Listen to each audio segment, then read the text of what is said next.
This episode of The Candid Frame is sponsored by the Joäo Book Club. Working with the most respected names in contemporary photography, Joäo selects and delivers essential photo books to a worldwide community of collectors.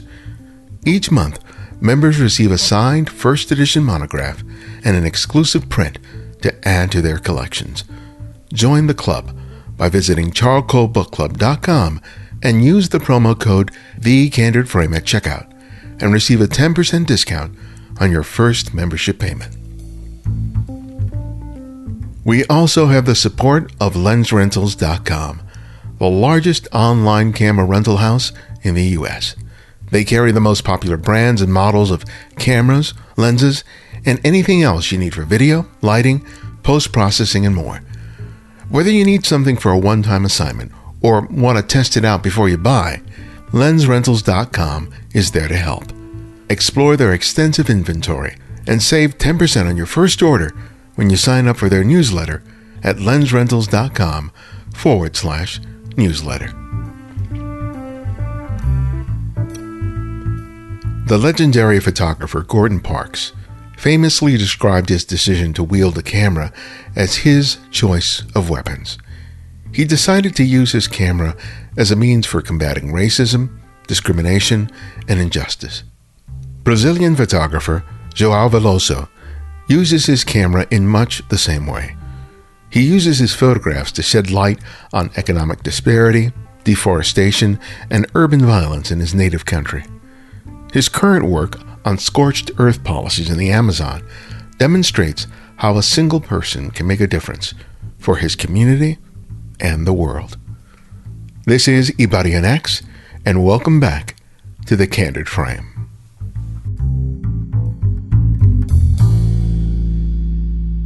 Yeah, I'm glad we finally were able to get together. You've been, traveling, working on your project. Yeah. And it's been fascinating to spend time learning about you and your work. But I'd like to get started with just talking a little bit about where you're based and maybe where you're from, which is Pernambuco. Man, I'm striking out in terms of Portuguese pronunciation. But were you born in that region? Yeah. I'm from a place called Caruaru, which is very wonderful city. I'm from a semi-desert region of Brazil. It's called Agreste. It's a place that only rains like 80 days each year. I'm a son of the desert by saying so. When I was around 6, 7, I moved to the coastline, to the state capital called the Recife, which is literally Brazilian, the Portuguese word for a coral reef. So it's Recife. And I've been living here for the last 20 years of my life. It's an amazing region. It's on the Brazilian Northeast. We are one of the most poor parts of the country, but we are also like really resilient. And for me, this is what makes us really amazing. And it has a rich history from what I was reading, because it was the first area that was inhabited by the Portuguese when they came over. Yeah. Actually, the Portuguese, they came to a state on the south of the region, of the Northeast, called Bahia, but we don't like them here in Pernambuco. Yeah, but Recife and Pernambuco are actually the first nation in South America to get independent in the early 1800s. We declared independence from Brazilian Empire, and we were like a country. We abolished slavery. We were recognized by the United States and England. The United States actually sent some troops to help us, but they didn't arrive on time. Oh. And then we were annexed to the Brazilian Empire again. Then we tried to be independent like 4 times again after that. And so we still have a buff with the rest of the country, because we truly believe that we're not Brazilians. We are Pernambucanos. So yes, it's filled with history, and it's I think that it's a privilege to be born here, because you get to be connected with the land in a very specific way. Like we are proud of who we are. We are proud of our accents. We are proud of everything that comes from here. It's very easy to spot a Pernambucano who is outside Pernambuco, because we will probably be wearing a flag in any part of our body. We have like these hats with the flag. We have these t-shirts, pants. We probably have a tattoo with something from Pernambuco. We are like really, really proud of who we are. And we have like really, really stupid titles. Like we have the longest straight line avenue in the planet. It's like we have, Really? and it doesn't make any sense, because who else is going to be proud of having like this really long avenue, right? We have like, we have like of course, we have the biggest carnival party in the planet. Like every year before the pandemic, we used to put like 2.6 million people at the same spot in one day, in the first day of the carnival. It's the Galo da Madrugada block. It's a very famous stuff. Yeah, but in general, I'm a proud Pernambucano, and I'm proud of where I come from. Like it's a big part of who I am, and yeah. You mentioned that it's a region suffers from a lot of unemployment and poverty. How has the recession that started, I think, about maybe 10 years ago, combined with the pandemic, how has that impacted the region as compared to, say, the rest of Brazil? During the 2000s, the President Lula, he's from here. He's from my state. He's a Pernambucano too. And his model of development, which was based on building stuff and giving access to people to buy stuff, it was like helped Pernambuco a lot. So we have like we built this shipyard that would create many jobs.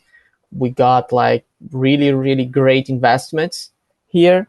But with the crisis, especially at the national oil company Petrobras, many of the contracts for this shipyard, they were canceled. And that hit really hard the people here, because we raised an entire generation to be working on the oil industry. So we had like thousands of Pernambucanos who are oil technicians, who are drilling technicians, who are naval welders, and they are all prepared to be working in this industry that does not exist anymore here. And that created like a snowball, because this youth that was now unemployed, they started, they used the drugs, because drugs is something that a lot of people use, and when you have money, you can pay for that, and when you don't, you cannot pay for that. Then you need to start working for the drug traffickers, so you can pay your debts. Well, that got like, we are violent. Okay, people in Pernambuco, we are from our history of independence wars, of revolutions, we have like this really hot blood. Normally, in the 90s, Pernambuco and Recife, which is the state capital, was elected the 7th worst city in the planet for living. And we came a long way from that. We are now like, we have really amazing universities. The state university, which is public and for free, was I believe it was 6th best university in America, in South America, in like 2012. But when the crisis came, like we have like this huge spike on violence, because people were now without jobs. They had to start working on truck trafficker system, and a lot of young black and brown teenagers and adults, they were getting killed. They started killing each other because of violence, because of money, because of drugs. In 2016, in 2018, for example, we reached a really, really sad mark of 10,000 homicides only in the state of Pernambuco, which is like really bad. We had 1% of all homicides in the planet happening here, and that's being fought for the last 5 years, and we are getting these numbers down. But yeah, basically when things start getting bad here, we start killing each other, and well, it's a very Latin American problem. It's a very Pernambuco problem, and but in the last year with the pandemic and with all that's been happening, we are being like really, really affected, especially because our dear president, he hates the Northeast because we do not vote for right wingers, like at all. And he really hates us. And he just start cutting investments and taking out any piece of federal money that we could be receiving. So it's been really hard. But the problem, the biggest impacts on the economics here have been due to climate change, because even though 80% of the state is like a semi-desert, is the semi-arid region, we still have like rains, and we raise goats. We have a very, very strong industry, talking about cotton plantations, sugarcane plantations, and all of this. And we are facing one of the worst droughts in our history. The last rainy season that we had was in 2012. And since then, we used to have like 80 days of rain each year. Now we have 40 or 30 days. So it's a region that's it's sort of representative of a perfect storm of being subject to climate change, to economic disparity between rich and poor by the pandemic, and also, from corruption and politics and racism, and prejudices against, brown and black people. It just tends to have all of those things. And you can really see the impact, especially with the stories that you've been telling. I know that you originally studied biology. Yeah. What made you turn to photography as a means of being able to bring attention to these issues that are concerning you? When I decided to study biology, to become a biologist, I was 12. I was like really young. And in Brazil, we have like this really crazy system to get you to the university. While all the universities are for free, most of them, of course, we have private schools. You have to do a test, and it's a really difficult test. And everyone can do that. So normally the rich kids, they have more capacity, they have more conditions to focus their lives on studying, and they get like most of the spots on the courses. And so in Brazil, you must decide your career really, really young, at a really young age. Okay, you're gonna do the test when you are like 16, 17 years old, but you will start studying for that when you're like 14 or 13, and you need to focus. You say, okay, I'm gonna be a biologist. Okay, so I had to in my high school, I studied to do the test for the biology school. So I didn't focus on history. I didn't focus on Portuguese studies. I didn't focus on a lot of studies. I studied mathematics, physics, chemistry, and biology on high school. That was the thing that you got to study, because you have the first round where you have like, used to, now it's just one round. But at my time, we had like a first round where you do like this general knowledge test. And then you have the second round with the specific tests on physics, biology, chemistry, and mathematics. I always loved the environment. I always loved animals. I always loved sharks, and I wanted to study them. And so I decided to become a biologist. And I was in biology school, but when I got accepted, we had this huge strike in all the universities of the country. And the teachers, they were on a strike for 6 months. So I couldn't get into the university for 6 months. I was at home. I was doing absolutely nothing. So my mom, I was 17 at the time. My mom said, okay, you're going to study something. Okay. You choose something to do and you're going to study. Okay. Because we come from the semi-arid is like really poor, in a really poor state. Okay, so we are considered like the poor region of the state. And I was raised on a house and on a family of teachers. And so the main thing is money can't buy you knowledge, but knowledge can get you a lot of money.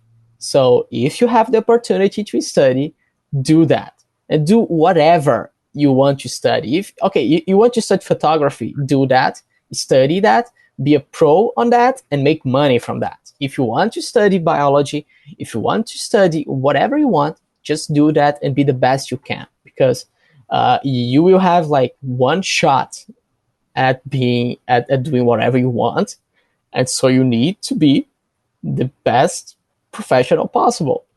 I was a Boy Scout too, so I was always like, okay, we need to help the animals, we need to help the planet, I was raised on this. And so my mom said, okay, you have two options. You're gonna study photography or you're gonna get another profession. And during these 6 months to do a course, so you will not lose this time. So I choose a photography course, a 6 months photography course, and then I get into biology. But then my classes started and I was like, okay, now this is what I'm going to do.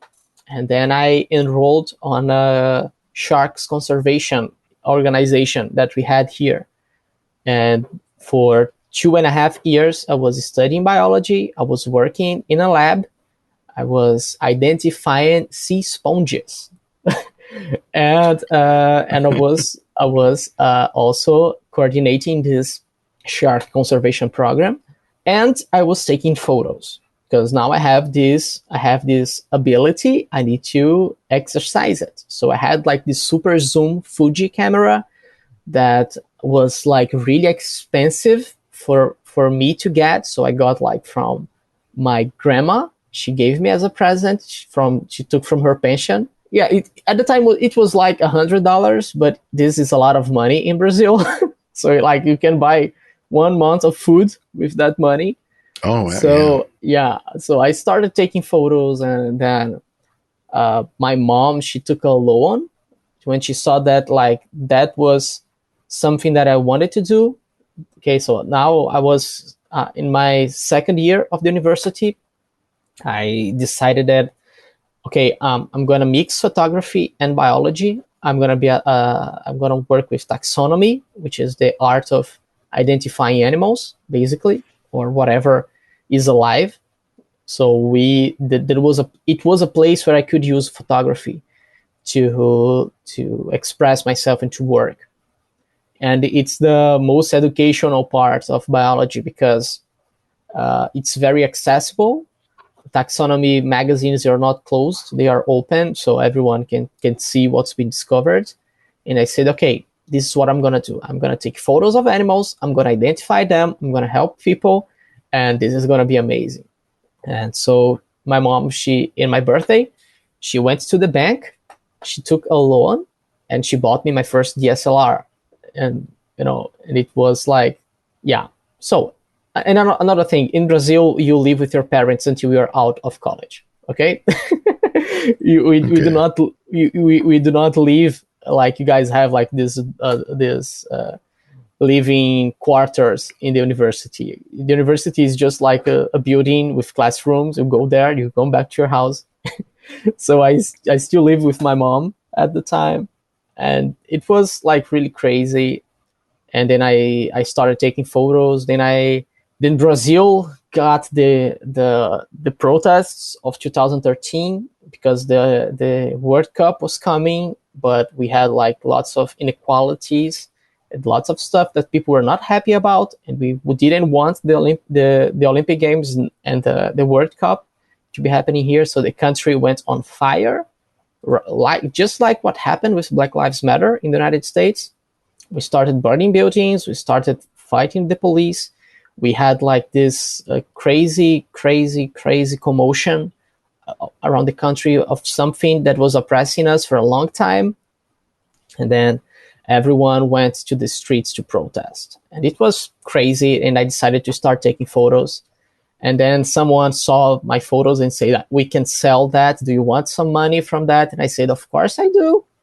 And then I started selling the photos. And then one day I was like, damn, I'm not going to the classroom because I'm going to photograph that. So I sit down one day and I said, okay, I have a choice to make. Okay, I can be a researcher. I can spend the next 10 years of my life inside a laboratory studying and identifying sponges. And I can do this work that is helping people, because I live in the outskirts of Recife, in a low-income area. And when the World Cup came, they decided to build a stadium right near where I live. And to access this stadium, they had to make a road, because it was like really far from the city. And to build that road, they decided that they should destroy an entire neighborhood. So more than 100 families lost their homes. They were not paid for their homes. And the government simply bulldozed everything to build a road. Simply as that. To pass a 2-lane road, they destroyed more than 100 houses. And I started photographing that. While I was a biology student, I have little knowledge of human rights. I had little knowledge of what was going on, but that thing upsetted me. So I was like, okay, this is something that I'm going to photograph because this is wrong. And I know this is wrong. And then I started working with that. Then I knew people from the community, some NGO that was working with them. They hired me as a photographer to document these human rights violations, the preparations of the World Cup. After that, I went to São Paulo in Brazil, the other side of the country, to photograph the Olympic Games, the protests that were happening there, because a lot of people from multiple parts of the country, they went to São Paulo to protest because it's the most rich place of the country. So all the foreign media was there. So it was like a natural place that people decided to go. It was the natural way of protesting. And well, there I almost got shot by the police and a lot of stuff happened. And I knew that I was a journalist. At that point, I said, okay, listen. I almost got shot. So that's what I am. Yeah, but it was something like, okay, it's that turning point where you say, okay, what I'm doing here is a lot more important than my self-preservation. And I understood that I was like a gear in this huge machine that would help people, that my work there was essential. So when I came back, I dropped out of biology school. I started working on a newspaper, and I started to pay for a private journalism school here. And all the money from the newspaper went to pay for my fees on this college. And the rest is history. It was like a really great transition, So it happened through. It was really natural. It was not something that I was like, okay, this is what I really want to do. It's the dream of my life to become a photojournalist or something like that. It was a consequence.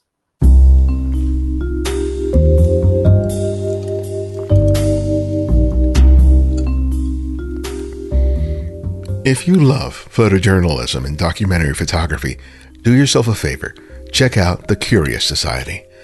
They are a member-supported nonprofit that promotes the best in photojournalism today. Along with offering grants to college students, they also produce an oversized quarterly magazine, which showcases great work from all over the world. Find out more by visiting their website at curioussociety.org.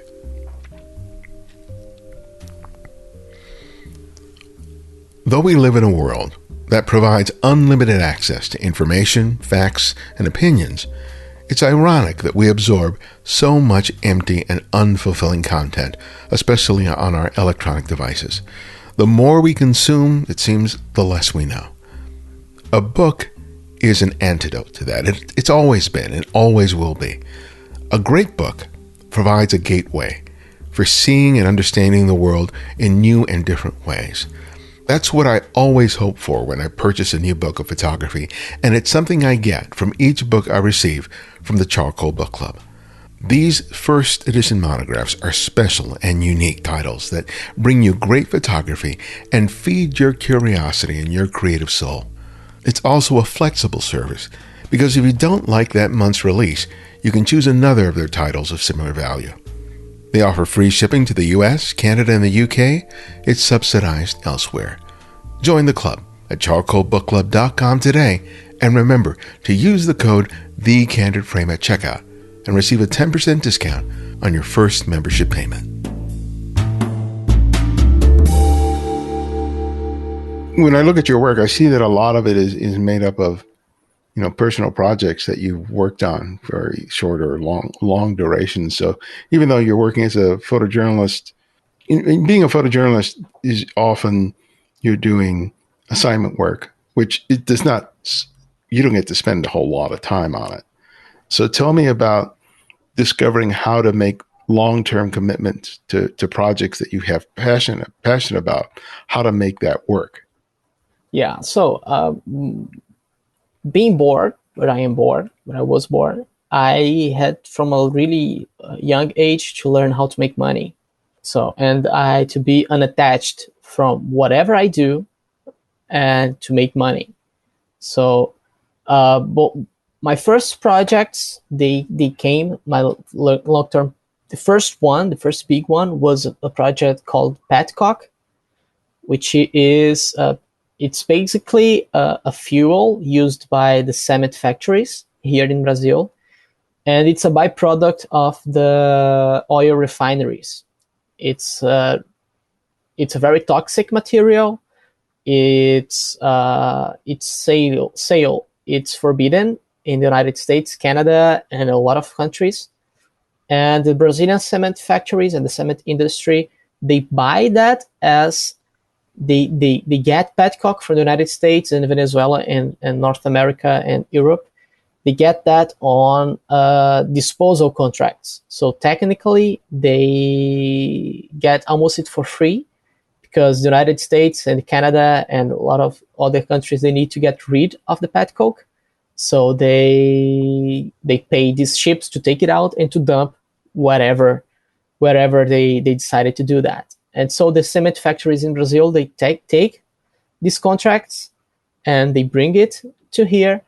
And being a really toxic material, petcoke, it's of course it causes harm to human bodies. And in the Northeast here, we have a state called Paraíba, which is the northern neighbor of Pernambuco. And they had like 12 cement factories in the state. All of the cement factories are fueled by petcoke. And to store this petcoke, they decided to do that inside poor neighborhood, inside the favela, right? And they did that in an open space and right near a river. So the winds come from the river, they catch the petcoke on the facility, and they spread it over the neighborhood. In the years right after the installation of this deposit, cancer and I totally forgot the technical word, but children being born with problems skyrocketed. Birth defects or malformations. Yeah. Yes, malformations. Yeah, because it's the same word in Portuguese. So I was like, okay, no, this is Portuguese. This is not English. The malformation. But yeah, so these birth defects and these malformations, they were like 200% higher. And mouth, nose, and lung cancer were also at the same height. And while I was an activist, I worked with Sea Shepherd Conservation Society. And Petcock's story and the problem, since it was near a river that was going to the sea, in a mangrove, it was a concern for them, for the Sea Shepherd Conservation Society. So they called me to help them to create a plan on how to do something to stop that. Because at that point, I was also a coordinator of an NGO, a conservationist. So, and when they showed me, when they took me there, and when I saw the 20 meters high piles of petcock entirely in an open space with a 1.5 meter wall just protecting the area, and I was looking at the favela, and I was looking at the football field that they have right at the side of this place, and I was looking at the children like with really white skin that were entirely black from the petcock that was just in the air. I knew that I had to do something, because not even in Brazil that was new. Okay, so I said, okay, I'm gonna do something. Then I came back in the next week, and I started going there. While I worked in the newspaper, I would go to the newspaper from Monday to Friday. I would get in a bus at Friday night. I would go to the city, to João Pessoa, which is the name of the city in the Paraíba. I would work there Saturday and Sunday, and I would come back to Recife. I would work on the newspaper, and I did that for around 1 month. Then I took a vacation, and I dedicated the 30 days of my paid vacation to go there and to photograph that. I was really blessed because my mentor, he's a long-term photographer, right? He does not do like short-term assignments, and he taught me how to work on that. So he was guiding me all the way through this project. He was saying, okay, you need to focus on that. If you want to tell a story of a family, you cannot just go in their houses, take 2 portraits, do a short interview, and then go away.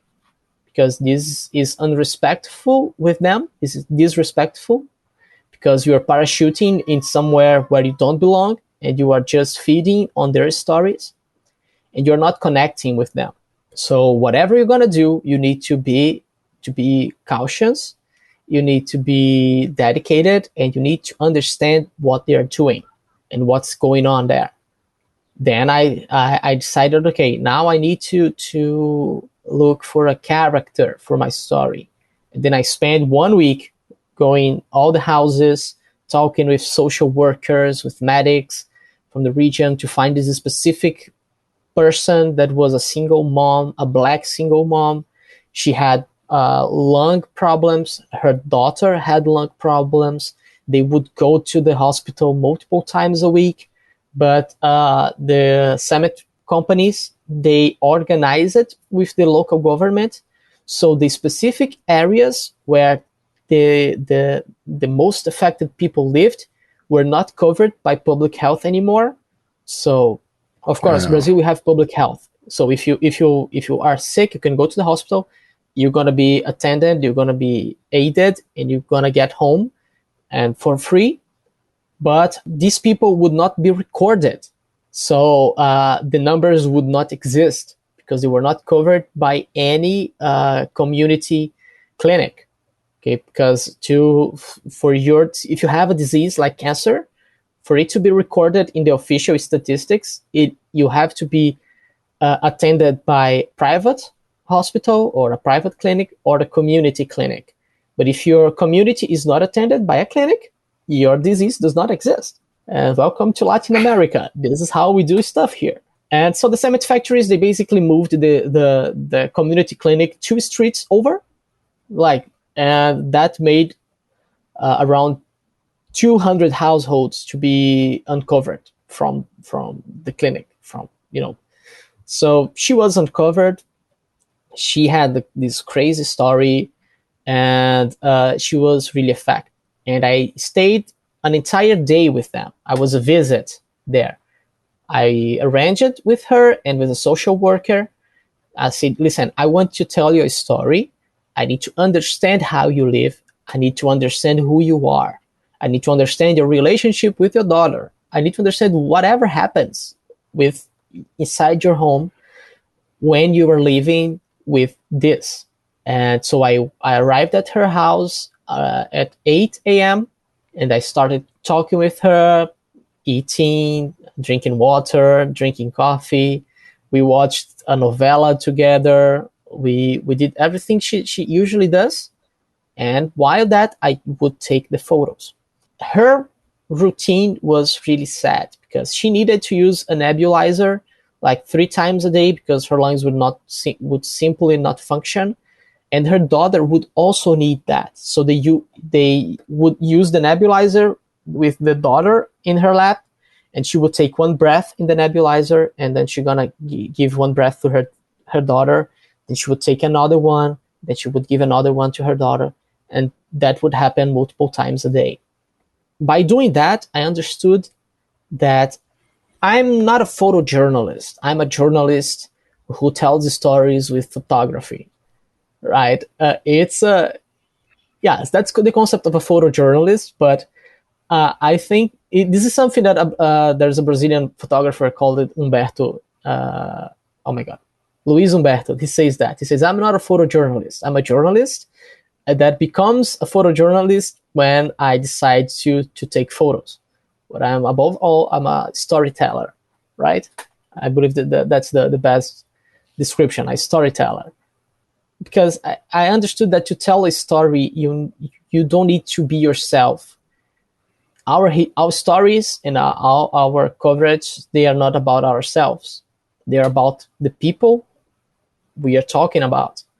If we can give these people as much voice as we can, the story will be a lot better. So I would usually, since this coverage, I would choose one or two characters, and I would tell a story about them. So tell me how that lesson and what you've learned from other assignments is shaping what you're doing now with your Scorched Earth project. Yeah. So basically, to understand that it's the impacted beings. It can be animals, it can be trees, it can be people. The ones who are impacted by whatever is going on, they are the ones that should be telling the story. And Scorched Earth, it's a project to show how the Bolsonaro era is completely destroying the Amazon region, right? So the Amazon region is huge. It's across 9 states almost in Brazil. And we have 3 different biomes, right? If I tell you about the Amazon, you will probably think about the rainforest, right? Like tall trees, really dense jungle, jaguars, crocodiles, piranhas in the river. But the Amazon region is composed by 3 main biomes. We have the rainforest, we have the savanna of the Cerrado, and we have the Pantanal wetlands in the south border of the Amazon. And these 3 biomes, they are all being destroyed at the same rate, and mostly after Bolsonaro came to power.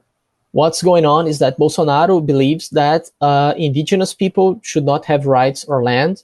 In Brazil, we have something called quilombos, which is basically communities that were formed by slaves that escaped the farms or whatever they were enslaved, and they created in these really remote areas the quilombos, and which are in these communities, they still exist today, and they are normally rural communities based on farming and community subsistence. Okay, and Bolsonaro decided that no one should have the rights to land in Brazil besides the big farmers. And the big farmers, they said, okay, we totally agree with you. So we're going to start burning everything, because if this land is scorched, it cannot have it cannot be used by the indigenous community or by the quilombolas, and then we can't farm on it, because we can't say that that was unproductive land and we are now giving it a purpose. So they started burning the Amazon rainforest, the Cerrado savannas, and the Pantanal wetlands. In 2020, last year, we have in only one state more than 67,000 wildfires in 1 year. And like 95% of all of that is human caused. And to cover that and to understand that, I need to be there. I need to be immersed on it, because like in 2019, lots of foreign photographers and photojournalists and journalists in general, they came here. They spent 1 week taking photos of the fires. They came back, and if I ask you if you know what happened in 2019, during all the commotion about the Amazon fires, you would probably have no idea. You're gonna say, no, yeah, it was burning, right? But it's not anymore, because no one's talking about that again. And it's not and it's still happening, and it's worse. Right? So actually, this year we have we reached the same amount of fires that we had last year in June. So at the 6th month of the year, we already burned everything that we burned in the last year. And we'll probably be burning more next year, because next year is election year. And so shit will happen, sorry. But that will happen here. So when I decided to tell these stories, when I decided to cover this issue, I was moved by the understanding that it was a gigantic region, that I would not be able to cover the entirety of that. It would not be possible for me to cover all 9 states, to go from the border with Venezuela to the border with Paraguay and do that. It's human impossible. Okay, unless I am like, I don't know, Sebastião Salgado, who is almost a millionaire, but I can do that. So I said, okay, I need to focus on 3 main things. First of all, I need to understand what I'm gonna tell. Okay, the Amazon is burning. I can't, if I just keep repeating that the Amazon is burning, I'm not telling a story, right? I'm giving. My mentor, when in my first days, he said to me, you should not write a sign if you can write a chronicle.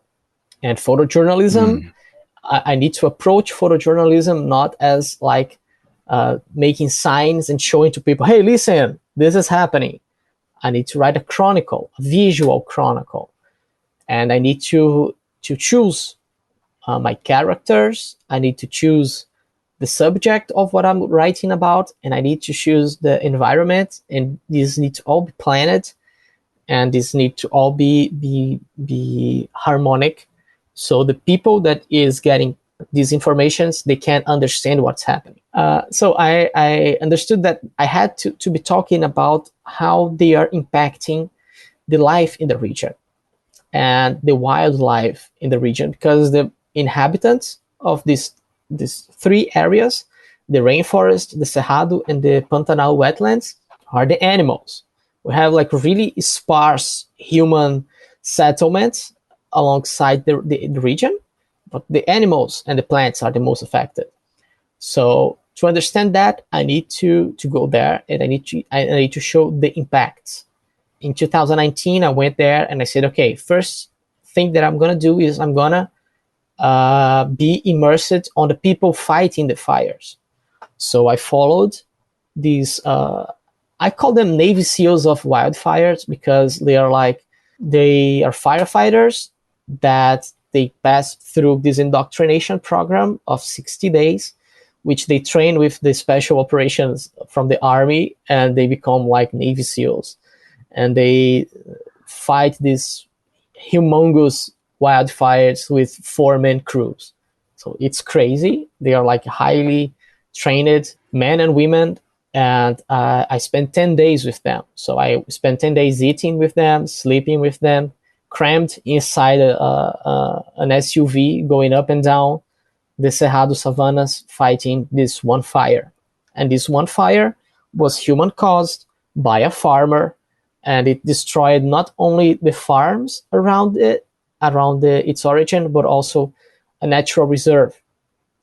So that gave me the perfect introduction to what was about to going down, because I dedicated these 10 days and by being there, and I was able to show the farms burning. I was able to show the people preparing to fight the fires, and I was able to understand what is a wildfire, because I hadn't this knowledge at the time.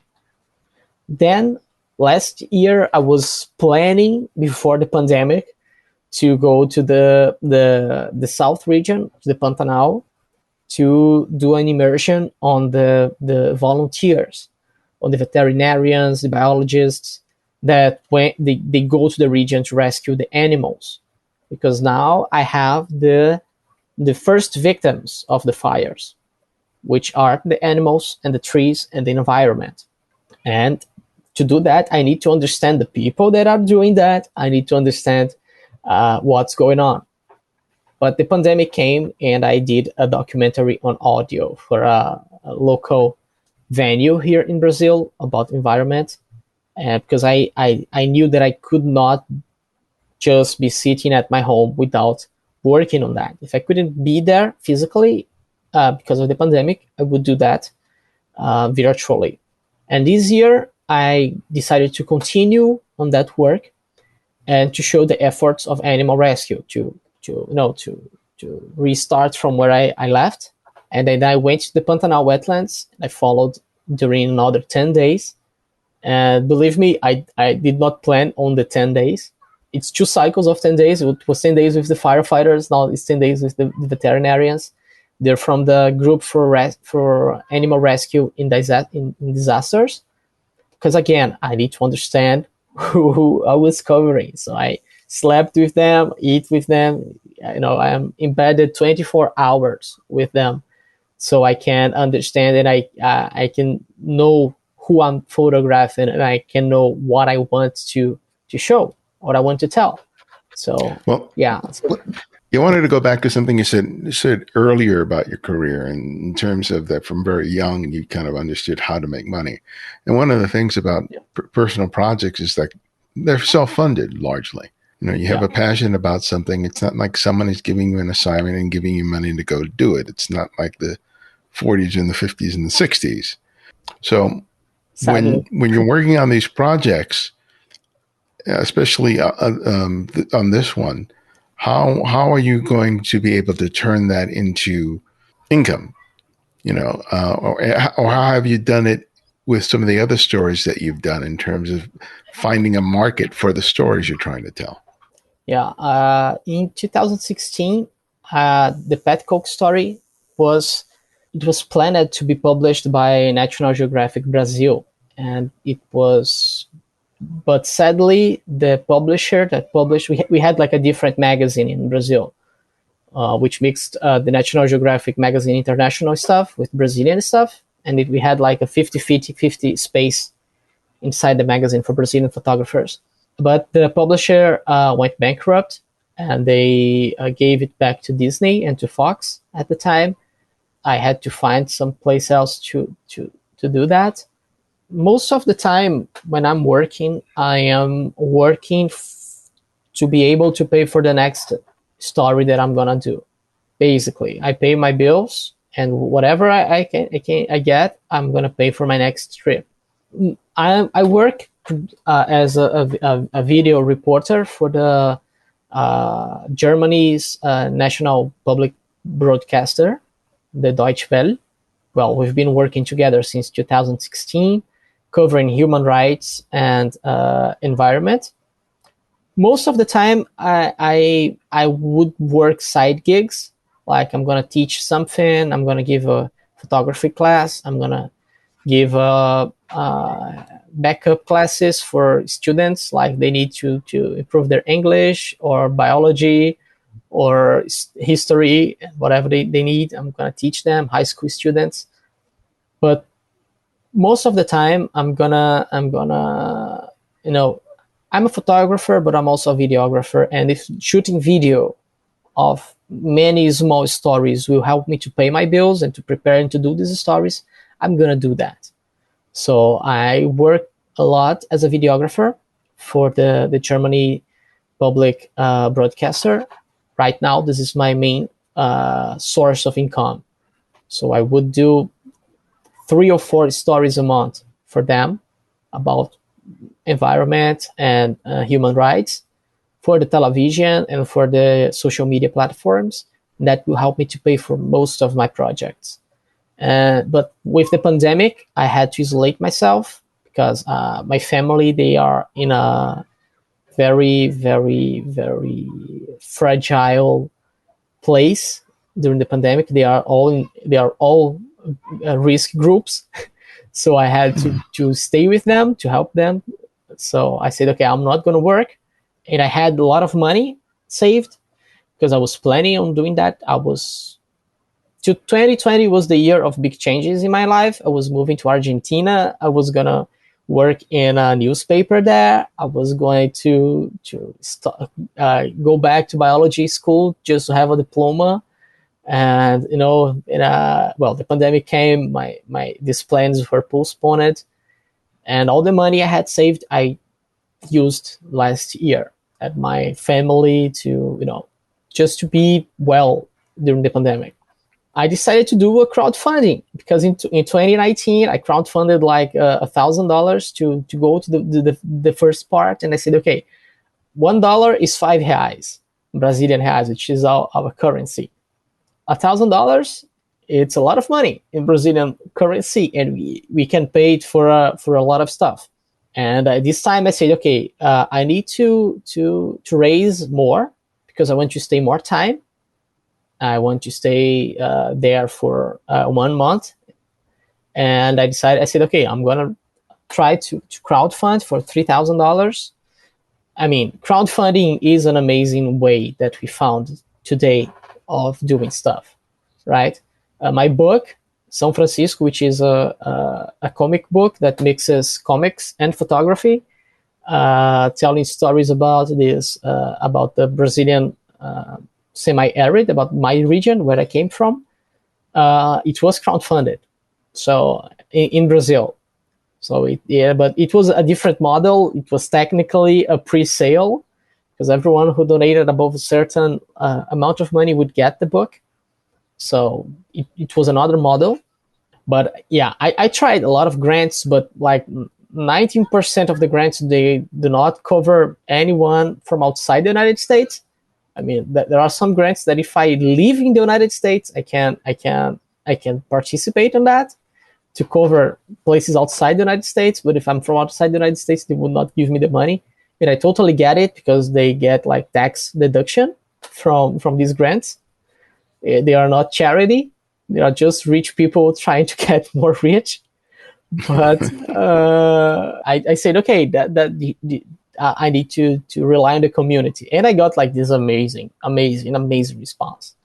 Like lots of people. I'm glad to be able to share your story and help support your latest effort. Yeah. Because I really commend you for the dedication that you with which you make your work happen. So that's great. Thanks.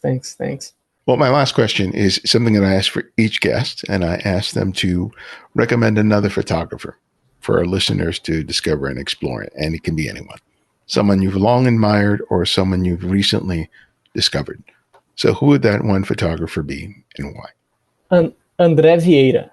I don't know if he was, I mean, we have like 500 episodes. I haven't listened to all the 500. I listened to a lot, and I haven't seen his name in any of them. So André Vieira, he's my mentor. He's like this amazing photographer from Brazil. He deviates a lot from the Brazilian vices on photojournalism and on photography. And he's an amazing human being and an amazing photographer. And I think listening to him would be amazing for anyone who listens to this podcast. Well, thank you for that. Vieira. And thank you for making time for me today. I really do appreciate it. No, I'm really happy. I'm really happy to be able to talk about this project and to be able to talk about photography. I can be like really, really, really enthusiastic about what I do, but I really love what I do, and I love to talk about it. Well, that comes across both in you talking today and in the work. So keep it up. Thanks.